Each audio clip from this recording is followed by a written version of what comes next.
Assalamualaikum warahmatullahi wabarakatuh. Nama saya Rini Andriani, Prodi Manajemen Keuangan Syariah, NIM 2240000046. Di sini saya akan menjelaskan tentang materi ke-6 yang berjudul strategi proses. Apa itu strategi proses?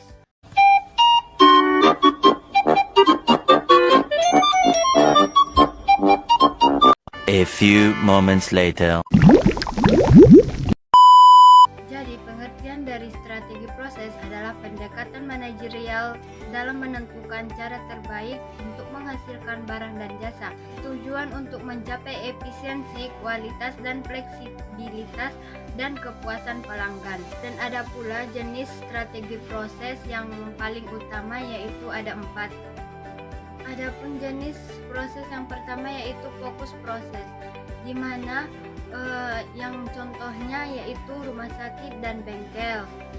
Yang kedua yaitu fokus repetitif, di mana contohnya yaitu elektronik rumah tangga dan pabrik mobil. Yang ketiga yaitu fokus produk, di mana contoh industrinya yaitu minuman ringan, gula, dan pabrik semen. Yang keempat yaitu kustomisasi massal, di mana contoh industrinya yaitu kostum sepatu dan komputer rakitan. Tujuan utama yaitu menyeimbangkan antara biaya, fleksibel, dan kualitas dalam memenuhi kebutuhan pelanggan.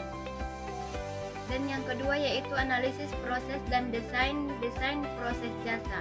Yang pertama yaitu analisis proses. Analisis proses dilakukan untuk memahami bagaimana proses bekerja dan bagaimana efisiensinya dapat ditingkatkan. Yang kedua ada desain proses jasa, di mana desain proses jasa berbeda dari manufaktur lainnya karena sifatnya yang tidak berwujud dan bisa melibatkan interaksi langsung dengan pelanggannya. Yang kedua yaitu desain proses jasa, di mana desain proses jasa itu berbeda dari manufaktur karena sifatnya yang tidak berwujud dan melibatkan interaksi kepada pelanggannya.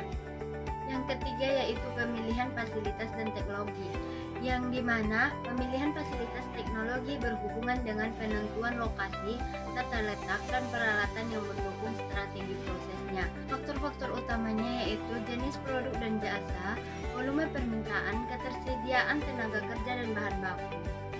Yang seterusnya ada teknologi produksi. Teknologi produksi adalah penerapan mesin, otomatisasi, dan sistem informasi dalam proses manufaktur untuk meningkatkan efisiensi dan kualitasnya.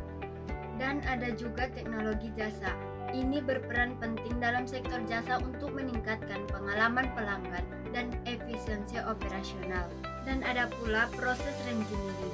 Proses reengineering adalah pendekatan radikal untuk mendesain ulang proses bisnis agar terjadi peningkatan drastis dalam kinerja dan layanannya.